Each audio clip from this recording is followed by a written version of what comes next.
Hey everyone. Hola, Oh, okay. Welcome hola, back. ¿cómo estás? Welcome back to Film Fatales, a podcast where we talk about iconic female performances in film.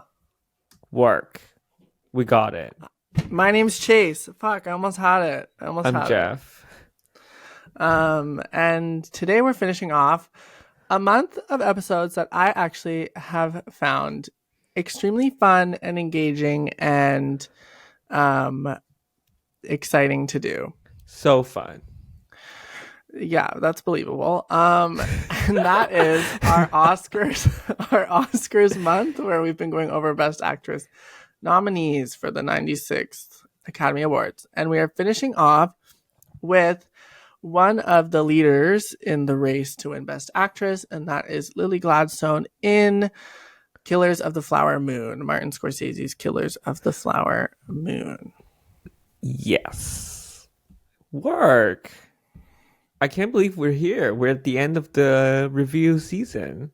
As we're drumming up for March 7th ceremony. Are you going to be tuning in live from your home, or are you going to watch it with someone else elsewhere? I usually watch the Oscars. Where will I be on March 7th? No, I'll be back in Toronto. I usually watch the Oscars live. Maybe I'll try to find like some sort of like viewing thing in Toronto. We Yeah. should go to a viewing thing. We should Should go to we do it one. Like that together? would be fun. That would be Yeah, we fun. should. That would be fun. Well, no, March 7th, I Um, have a gig. I'm sorry. okay, well fuck you. I'll go with someone I'm else. sorry. I'll be Anyways, I will tuning I in usually though. I usually watch live. I'll watch TikTok clips of acceptance speeches, chop into 10 seconds But you know what? increments. They actually make it like I'm maybe weird. Like I feel like especially nowadays because I like to watch like these full ceremonies, like these 3 hour ceremonies, and I'm usually like doing work or something at the same Yeah. time. But I do like to watch the whole thing live. But they make it so hard. Like they're truly not doing themselves any favor with this generation, like the streaming generation.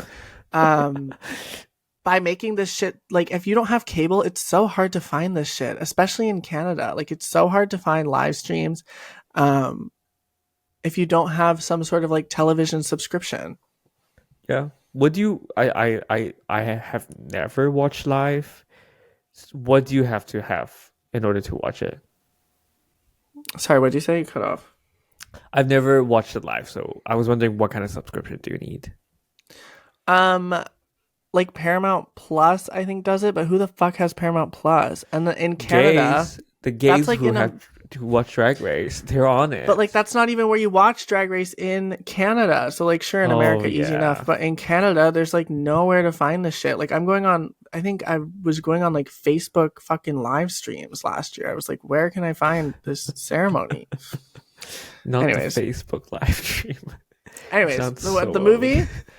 movie is a it's described as an epic western crime drama set in 1920s Oklahoma, focusing on the Osage Nation, who the Osage Nation actually was crazy. I didn't know about them. They were some of the wealthiest people, one of the wealthiest communities in the world at the time because they discovered oil on their lands and they retained their mineral rights over this oil. And so, um, anyways, we can get into that later. They had a lot of money and they white people. It's a really interesting like dichotomy switch because white people would work as their drivers and their um, cleaners and like you know it was honestly kind of cunt. Like when at the opening of the movie when they were describing that, I was like, this is like Yeah. work. Like I have never heard of this. And then of course white people as they do have to ruin everything and they start killing the Osage people to steal their oil. So right off the bat, it's like a really heavy Premise. topic to make a film about for sure. Totally. And it's an adaptation. Is it an adaptation of what? Yeah. It's a book which um Right, but a nonfiction book, yeah? Yeah. Like just Uh, like a factual book about what happened.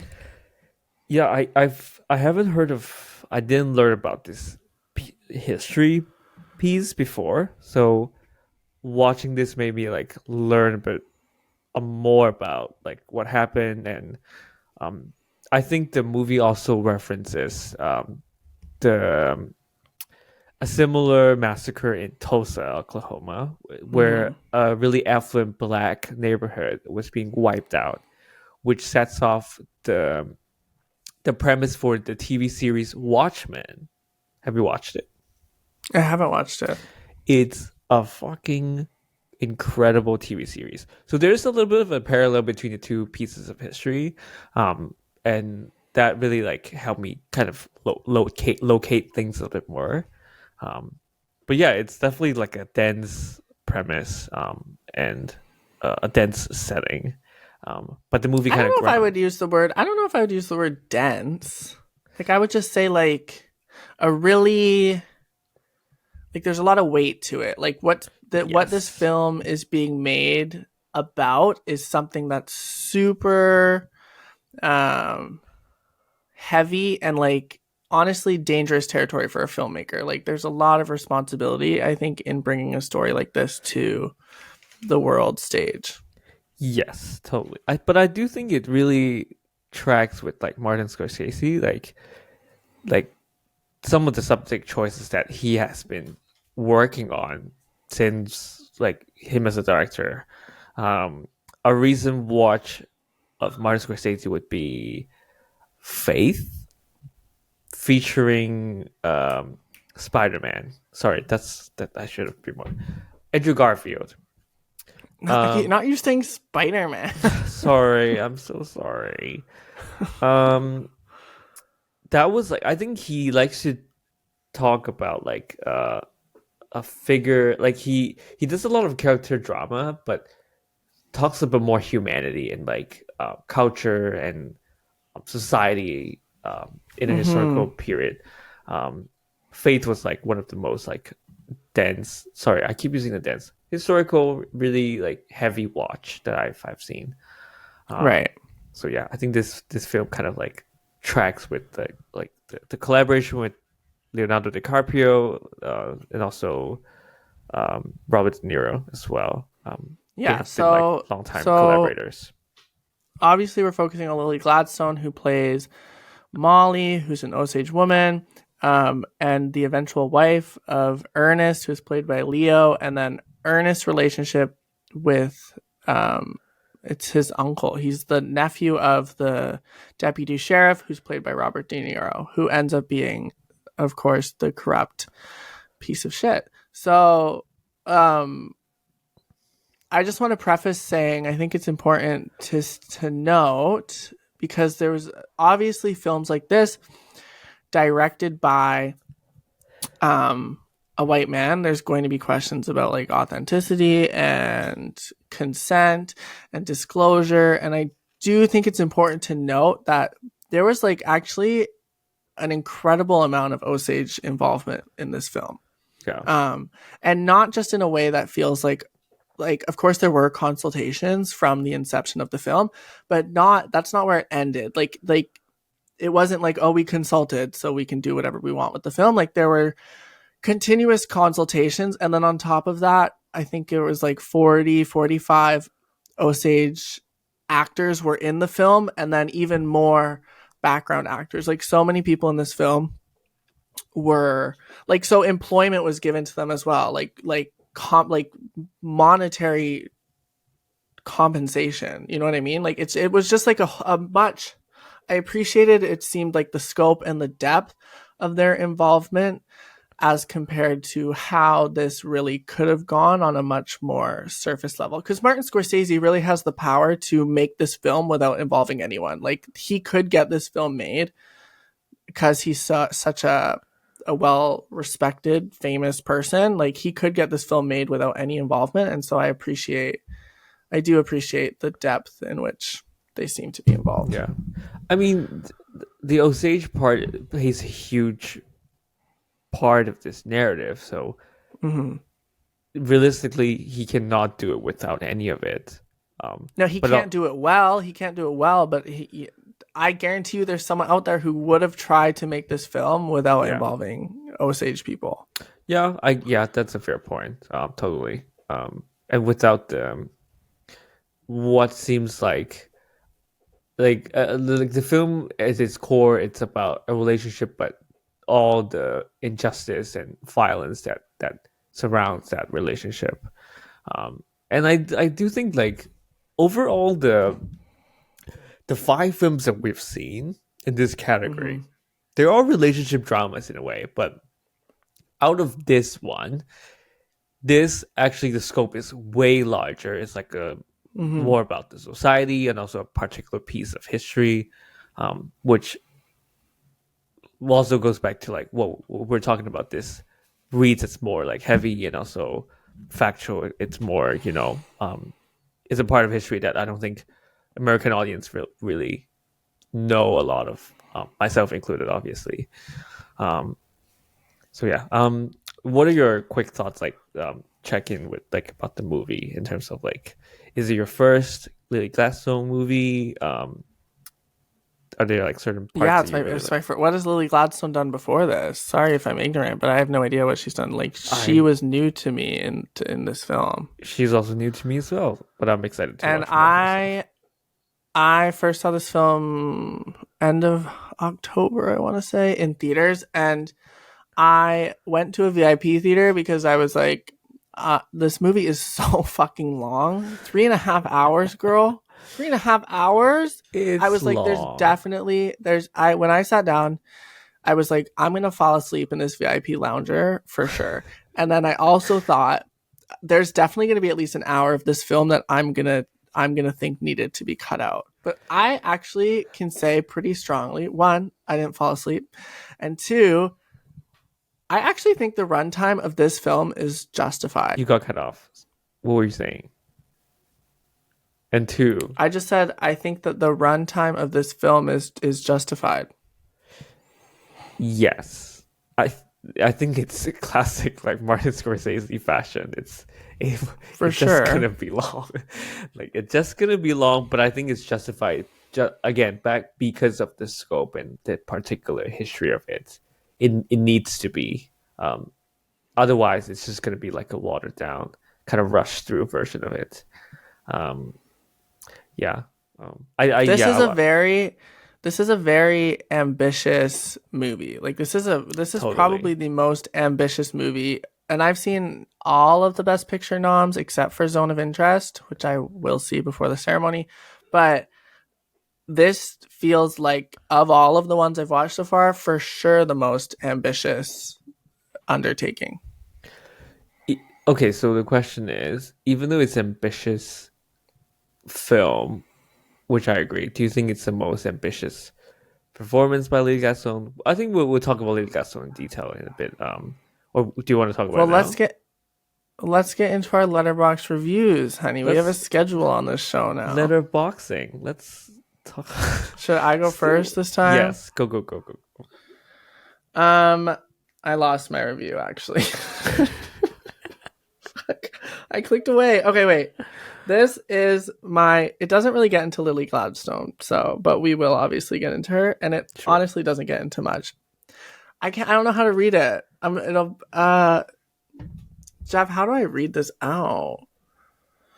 It says Describe what you're seeing. it's it's like nobody colon and then Okay. blank and then Yes. Leo the entire movie colon and it's just like the stereotypical sad face Sad emoji. face. The meme, the cat, the grumpy cat, right? I Yeah, think I saw someone post that grumpy cat thing. and I think that perfectly encapsulates how I felt about Leonardo DiCaprio in this movie. Like the whole movie, he looks like his face is like sunken. Like he's like the whole movie, he's like that. And like it's fine. He was not nowhere near my favorite part of this film.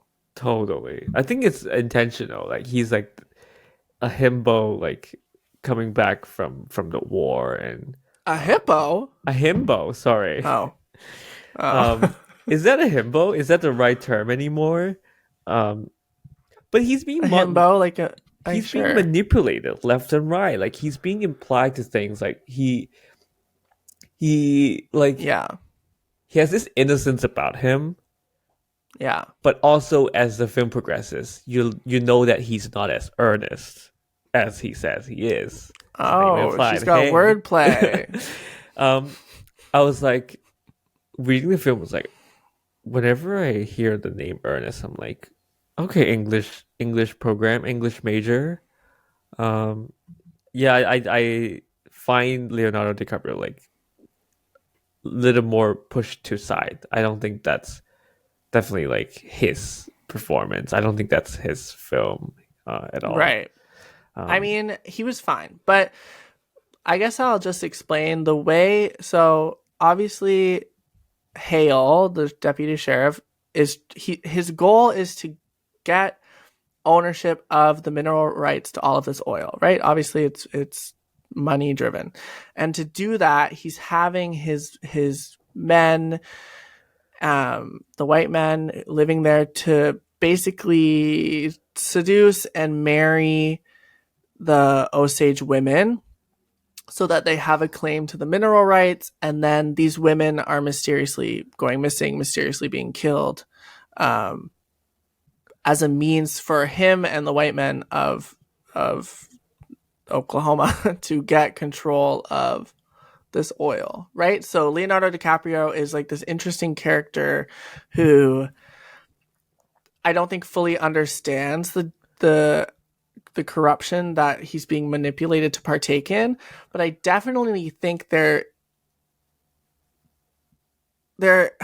I don't know if I can actually say that, because there definitely feels like a moment where he obviously knows what he's doing is wrong. He truly just is dumb. I think his character is really just genuinely like uh really trusting and a little bit stupid.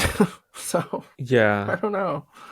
I think the I think I think he wasn't expecting to be so involved. I think he genuinely loved Yeah. Molly to some degree, but then everything as he slowly realizes he's being part of this scheme, things Yeah. get blurry and more dangerous, and he's having a hard time like trying to figure out what he is anymore. Yeah. And he's being corrupted. He's being corrupted by if the another story is about like corruption, like having this innocent person being brought into the system and then being drafted into like violence and to a person that no longer is able to love someone genuinely, um, Mhm.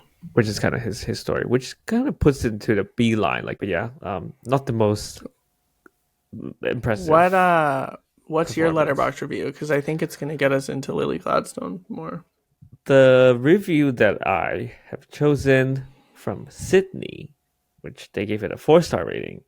They say Lily Gladstone gives one of the most important performances of the decade. The decade. Leonardo DiCaprio gets spanked. Thank you, Martin Scorsese. I have a Um, question. I have a question. When we say the most important of the decade, do we mean just in the last 4 years? what do you mean? What do you mean Because four it's years? the last. Do we mean like so Oh, like of the decade? Do we mean the 2020s, or do we mean like 2014 to 2024? Like how do we I determine that? think it's 2014 to 2024. Okay. I think that's a big statement, and I don't think that's true. I don't think that's true because I think sometimes, like, not to go back to like Oscar bait, because I think the whole conversation about Oscar bait flattens the actual message of the film, um, and like to if like it could easily be argued like, oh, this film is like Oscar baity, but we have to look at different angles of like how do you understand the film. Um, I don't exactly know why they think this is one of the best performance, but this doesn't really like sit as like a like I don't know how to grade it right now. I can't think of any like really good performance in the decade. Um, I don't know. I mean, I don't actually find ranking performances against each other in that way very helpful. I I I think that I think people make statements like that just to make statements like that. Like it's a big statement, you know what I mean? And it's like it's just even if it's not literally true, like it's just a way to say, to emphasize, be hyperbolic about how much they really enjoyed her performance, right? People are just galvanized. So, Yeah. I mean, what did you think of her performance? It sounds like you hated her and you hate her and you hope she never acts again. She makes me want to watch more of her stuff. I think because I don't know how to. It doesn't click to me yet. I think like just watching it for the first time, um, there's a lot to process, and also her character. I wouldn't say timid, but like there's a certain kind of quietness to her that I think doesn't really fit into like the traditional American way of understanding a dramatic performance. Um, she's definitely more like a slow burn kind of actor for sure. Um, I remember finished watching it. Doesn't I didn't really have a really strong impression of her performance, um, but makes me excited to watch more of her stuff. Just beyond this film. Um, yeah, I don't know how maybe you can shed more light on this, but do you have a like what do you think about her I think performance? that she was fantastic. I really left feeling a huge impact from her in this film, especially because it was a really um, quiet and intentional performance where like as much of the performance is coming from like what's not being said as is what's being said. And we obviously get like a very emotional moments, climactic moments with her where she breaks down because her sisters and her friends and people are being killed, right? Like we get those really big emotional breakdowns, like the one on the stairs. I thought she was wonderful in that scene. That was really Yes. hard to watch. Um, but then there's also she's so like the crux of this film for me is about the stories of these indigenous women. Like that's really what it's about. Like these women who are being exploited by the white man.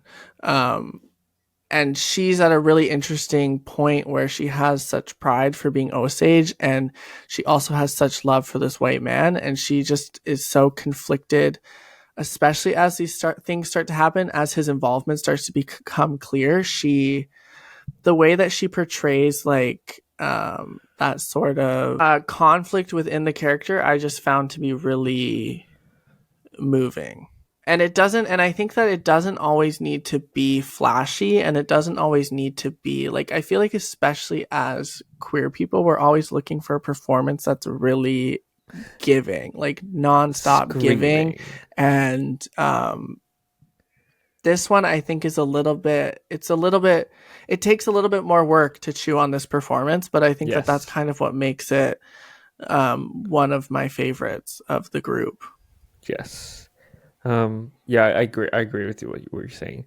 Um, like the slow realization of the relationship and like how can she still make sense of the world that she's living? And despite seeing so much violence and death. And she's also, can I say, not a like passive victim to these circumstances. Like she is one of the ones who is actively trying to get this investigated, is actively Yes. trying to get this, like she's really at the helm of like trying to figure out who's doing this to the Osage people, right? Yeah. Yeah. Um, like I think the overarching kind of situation that we're dealing, it's like it can be about anywhere, but I think it's more like woman in a man's world. Right. it's a domestic drama, but like because of like it's a such huge and important Osage background, I think that brings out all those like other different really thorny subjects into the film itself, like colonization, exploitation, and like violence and stuff like that. Like for me, when I was watching this movie, I remember like remembering Lee Gladstone's character as like a steadfast, but she's constantly aware. She's like quiet. She moves slow, but she's hyper aware of things. She has a certain Yeah. like cat quality to her movement, and also the way that kind of she does like dialogue as well, which I find it She's like such a really distinction. smart. Molly, like as a Totally. character, is really smart. And she's like, I think steadfast is a good way to say it because she's really like she's a support. Her character is a support for so many different people in her life, and like she deals with a lot of trauma from her family. And she, I think a lot of the conflict comes from being this really sharp, smart woman who is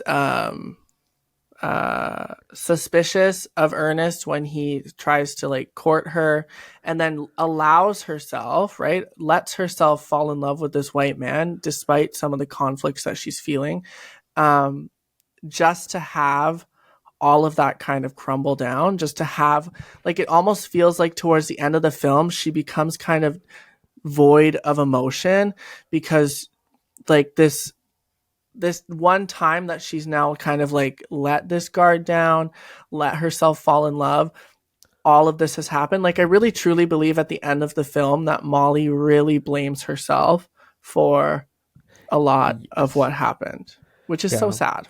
Yeah. Do you remember, did the film ever address why are the Osage women have a preference over a white man in the movie? I can't recall what they said about it, but it is talked about, it's spoken about. um they're like outside at some sort, it's like some barbecue with the Osage people and the white people in the community coming together, and the women are having a conversation about how many of them are marrying white people, and there's like older Osage women, I believe, who are saying that basically it's a problem. It's a because generationally, like through procreation, they're going to wipe out, right, the Osage people. Like it's going to Yeah. be a slow wiping out of the Osage culture. Yeah. Um, so it is talked about. I wish I noted down the Yeah. exact quote, but Are that's you kind talking of the about the general scene? sentiment.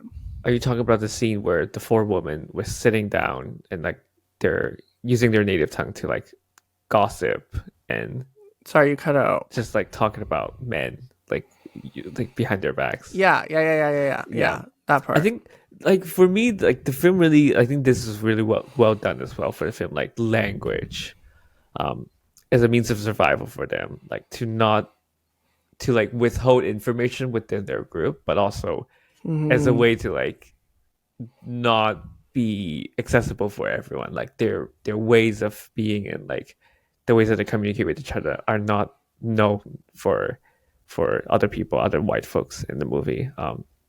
Yeah, I think it could probably be a really interesting sort of like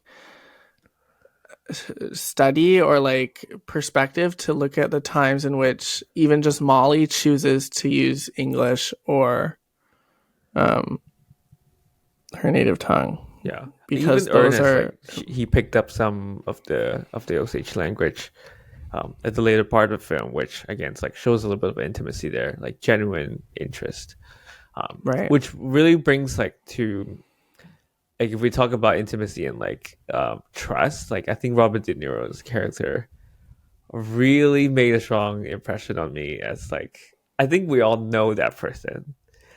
We all Hmm. have that person in our life at some point. It's like the nicey person who's doing um all the work of like respectability and like love, like in the name of love, but like but also in like such powerful positions to make those big like life threatening and like life altering decisions. Um, I just find it a little too hit too close to the home, maybe. This movie was um, initially supposed to be from the perspective of an FBI agent. Like Leonardo DiCaprio was supposed to play an FBI agent going to investigate these crimes, and I don't know what caused them to, but Molly was a secondary character who then they decided to base the whole film around instead her relationship with Ernest. Like that would be the center of the film, rather than focusing it on some white FBI agent coming in to like save the day, right? Which that character is still in the film, but now in a much smaller role. Like that's not what the movie's about per se. Yeah. What else have we touched on? We talked about Letterboxd reviews.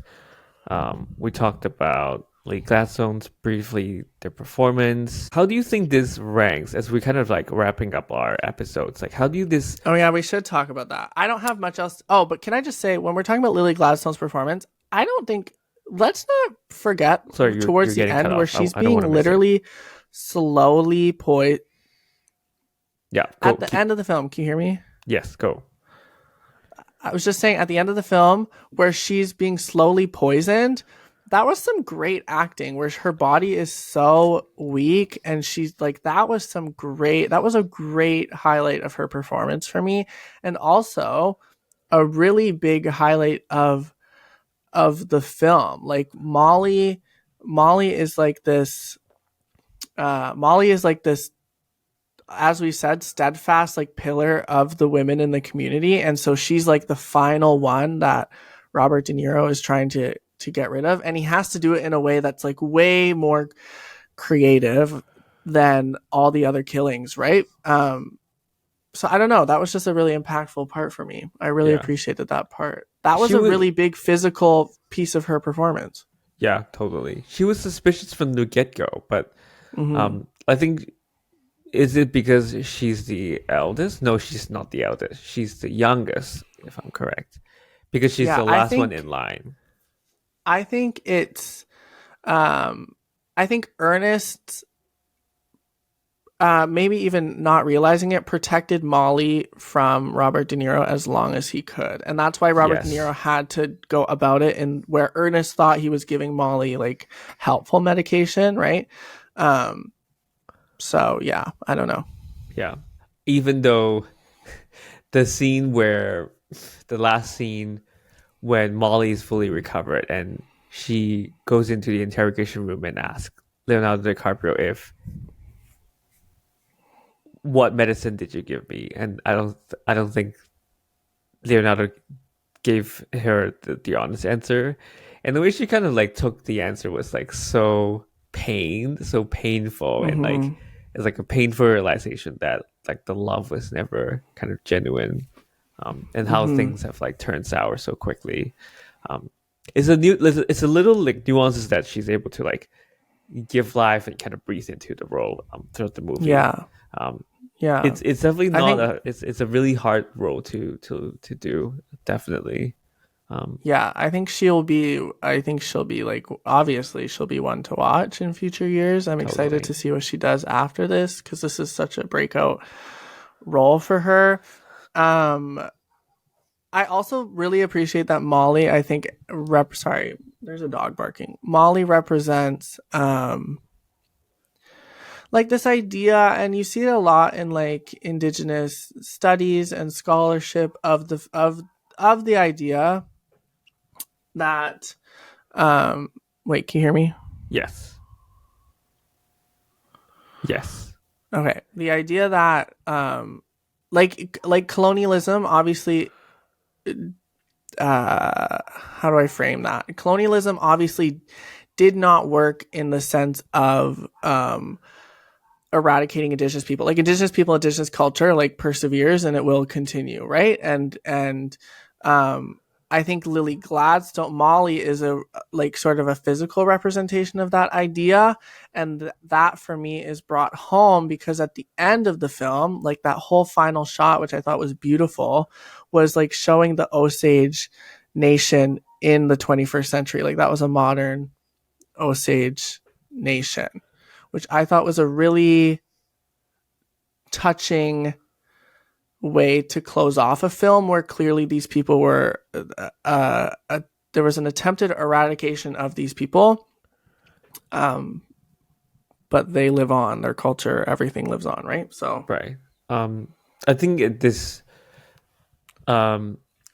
movie rings like it's really timely. I think if yeah. this movie was done like a few years back, and I think as a lot of like the social unrest and also the ongoing injustice, especially happening in North America, there wasn't a lot of discourse post BLM about like indigenous culture. Mm-hmm. Even me coming to Canada as a newcomer, I had no idea about the indigenous histories and still don't know a lot of it. So like in I think there's always like this conversation between nominations and culture that is happening outside, in the real world. I think this movie is so like timely and it's so like relevant to like what is happening right now at this moment. Right. Um, yeah, I had fun watching this movie. Yeah. Despite it might be a little long, but I totally Okay, understand. wait. What do you think of the choice to, the aftermath of everything being found out and the trial? What do you think the choice of having that delivered, like as a radio show thing? You know what I mean? Like there was so much that wasn't covered visually, but then Martin Scorsese comes out and delivers it as like a radio show monologue. What were your thoughts? I actually had a note of that. I thought it was a little poor taste. I'm not gonna lie. Did you? Okay, yeah, say more. Yeah. I don't know, like what's another treatment? Like you have like like biopics traditionally, like the Angela Bassett one, they have like text that has like written out like Angela Bassett did move on to like no, sorry. Uh um this figure did this in this year and then did this Yeah, in yeah. this year and then they died in this year. Um I think the ending like the ending scene, however you want to call it, like a radio show, how do you call it? A Um radio show. Yeah, it kind of like trivializes it and it's like kind of like for like the audience to like kind of think of it, it's like a true crime way. Yeah, I did wrote down true crime, um, as a way for us to like look it back from a certain distance and um doesn't really know about the history, but just purely reporting the facts of it. Right. I think that Right. is a little dangerous and not perhaps the most apt way to kind of communicate that. So let me I think that I think logistically that choice was probably made because they told Martin he could not have a 4.5 hour movie, like, and he needed to find a way to wrap it up. Oh, that's what you meant. Yeah, but also I think that you're right about the trivialization or the spectacularization of it. But to me, that read as kind of the point. Like now we've just watched this really traumatic thing unfold, and now we're seeing it presented to this predominantly white audience as like some sort of like spectacle. And it really made me sit back and think about like me as a like it sort of brought me in as a viewer of the film, thinking about like what do I what did I learn from this film? What do I carry with me beyond this film? Like was this just a spectacle for my entertainment, or should this be having some sort of lasting impact on me? You know what I mean? Does that make sense? Yeah. Or it can be done the other way, right? Like it can be like jumping 50 years in the future and like it can be a camera panning to, the modern day Oklahoma and see and like a comparison of like where did all the Osage people go? Um Right. I mean, Maybe that would be more they did end with that shot. The last shot is the modern day Osage people.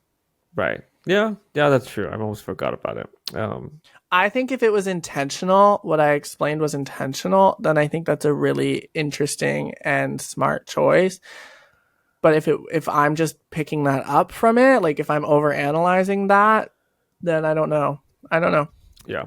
Um This is nominated for Best Picture, correct? It's nominated for a ton. Yes, it's nominated for Best Picture. Let Best me see what else. Actress. It's nominated for Best Picture, Best Director, Best Actress, Best Supporting Actor, Best Cinematography, Best Editing, Best Production Design, Best Costume, Best Score, Best Original Song. It's nominated for 10. Who is the Best Supporting Actor? Robert De Niro. Yeah, I see that. Yeah. Do you think this is like I haven't caught up with all the Best Picture. How do you think this? I think this is a real contender. I think this is a Yeah. real contender to take Best Picture. Not only because I thought it was really a phenomenal movie, but also I think that it's impossible to ignore how conversations about culture influence Oscar voters' decisions, because they obviously do. Yeah. So, Totally. yeah. Let's talk about rankings. And then, before we wrap up, let's talk about rankings. So we finished our Oscars month. Hey, we did it. Sort of. Let's do from 5 to 1 your who you think deserves the award the least to the most. That's so shady. Okay, the contenders are Emma Stone in Poor Things, Annette Bening in Nyad, I Sandra thought you said Huller. contenders. I thought you said contenders. Contenders. Is that not the word? That is the word, but then you said Annette Bening and Nyad? Oh, we're throwing shade now. We're doing libraries now. We have Sandra Huller in Anatomy of a Fall. We have last week we touched on Carey Mulligan in Maestro, and this week Lily Gladstone in Close of a Flower Moon. So my first pick. Let's do a first. No. Let's Do start last. on bottom. Okay. Yeah. Do we want to say it together? I think that's just we don't have to say it really. You're getting cut off. Oh, say it, bitch. Okay, it's definitely going to Annette Bening in Nyad. I'm sorry, Miss Bening. Sorry for the slander. Okay, wait. Do you want to do your 5 to 1, or do you want to do 5 and then I do 5? How do you want to do it? You do 5. You do your 5. Okay, my 5 is obviously Annette Bening and Nyad. So sorry. Do we need sorry, to say Queen. more? Do we need to say more? No. No. They can listen to the episode. I'm gonna put it out. 1 second. Oh, the slander. Okay, who's your fourth? Number 4.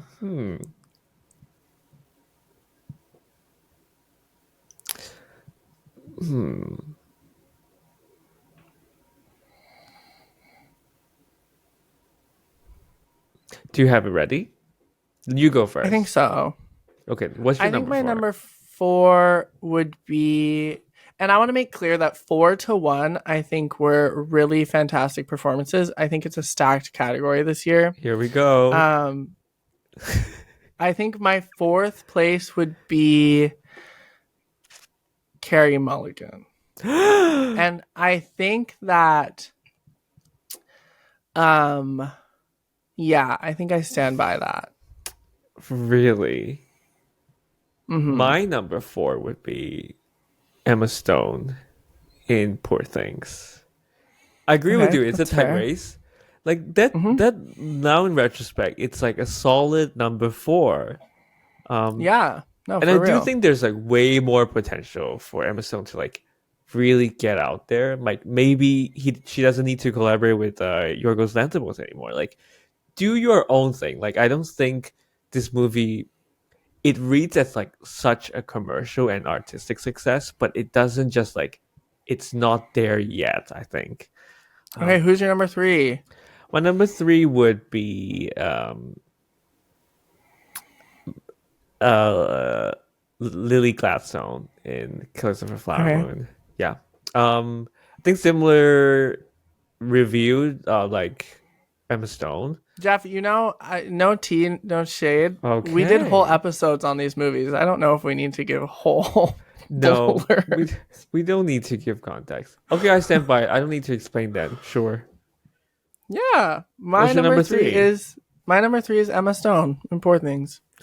Oh, I thought you would give it number two, but good to know.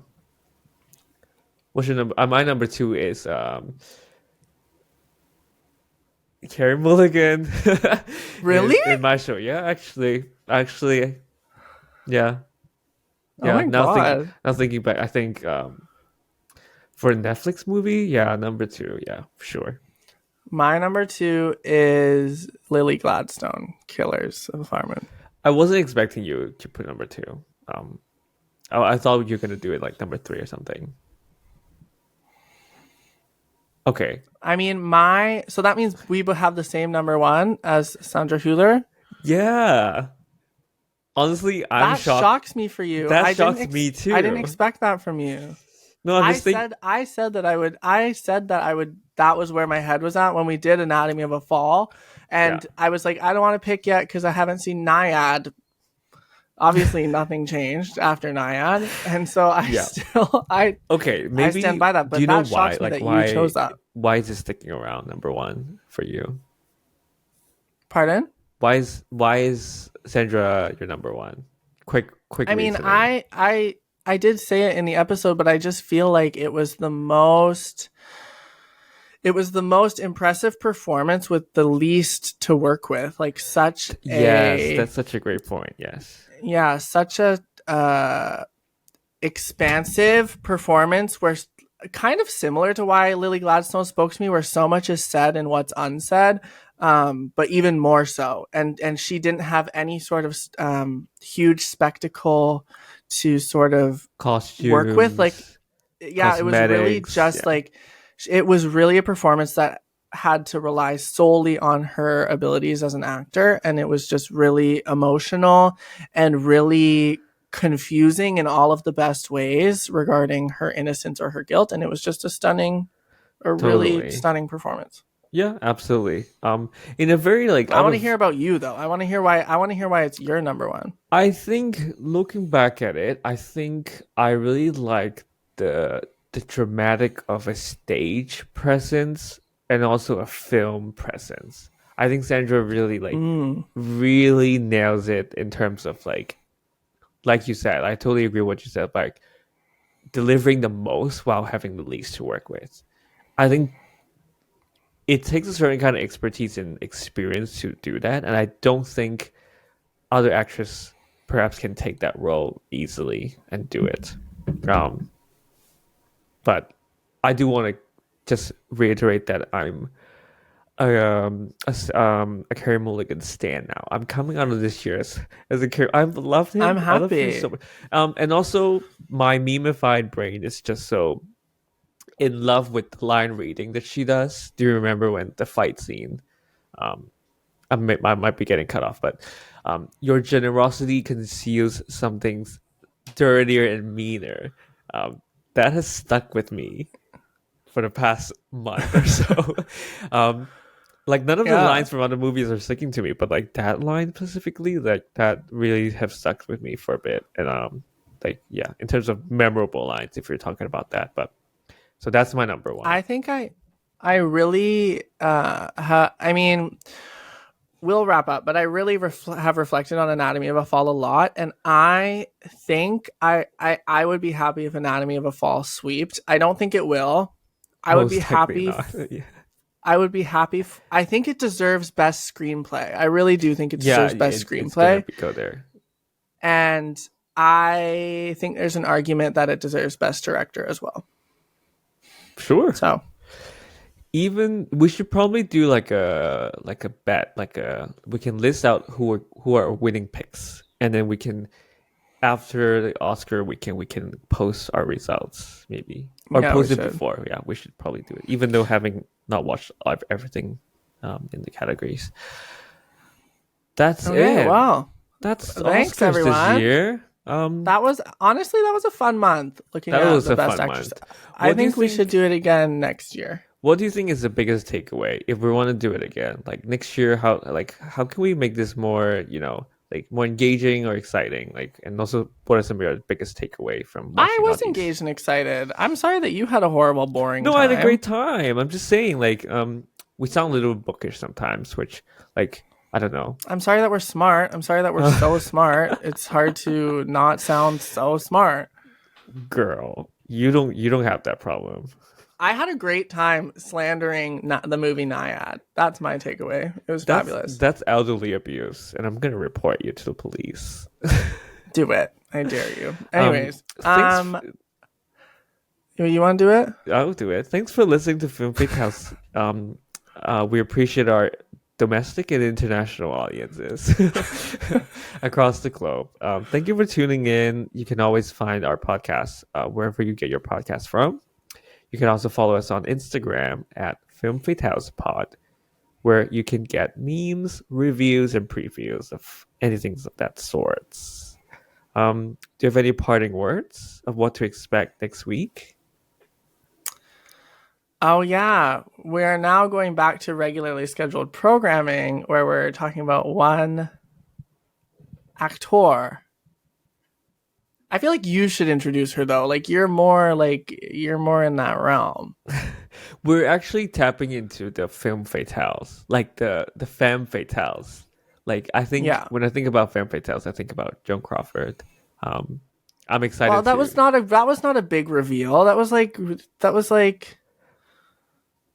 I need more drama from you. We'll do it in post. I can't do drama. I can't do it. I'm not a dramatic person. Okay. Yes. So I'm excited to do this with you. Joan Crawford month. Let's go. Let's do it. Okay. What's our first movie? It's 1932. I think it's the earliest movie that we've done this podcast. Yeah, for called sure. Grand Hotel. It's a black and white film. Can't wait. Fun. Okay. See you next week. Bye, everyone. Bye.